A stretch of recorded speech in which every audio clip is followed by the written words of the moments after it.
እና የሚያስገድሉ ሰዎች ይፎክራሉ። እንደምታውቁት አስገዳዮች ይፎክራሉ። የተፈናቀሉ ሰዎች መመለስን በሚመለከት 100% ዝግጁ ነን። እኛ 100% ነበርን ነን። ራያ እኮ መልሰናል። ራያ ተመልሰዋል የተፈናቀሉ ሰዎች። ወልቃይትም እንደዛ አይነት ፍላጎት ነው ያለን። ከጊዜያዊ መንግስቱ ጋር የተነጋገርን ነው።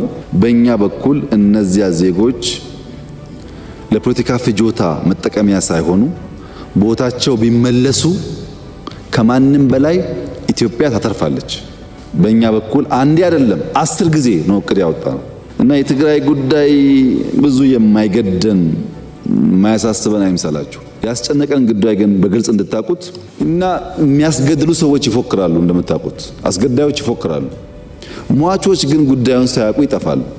ያ እንዳይፈጠር ነው ማክሲመም ትግስት የምናደርገው ማክሲመም እንጂ ትግራይ ውስጥ ሊመጣ የሚገባው ልማት ሊሰራ የሚገባው ስራ በበቂ ተሰርቷል ብለን አናምንም እኛ እንጂ የሚደረጉ ሙከራዎች አንኮንስቲቱሽናል ልምምዶች እንዳሉ ስለማናቅ አይደለም። በደንብ ነው የምናየው።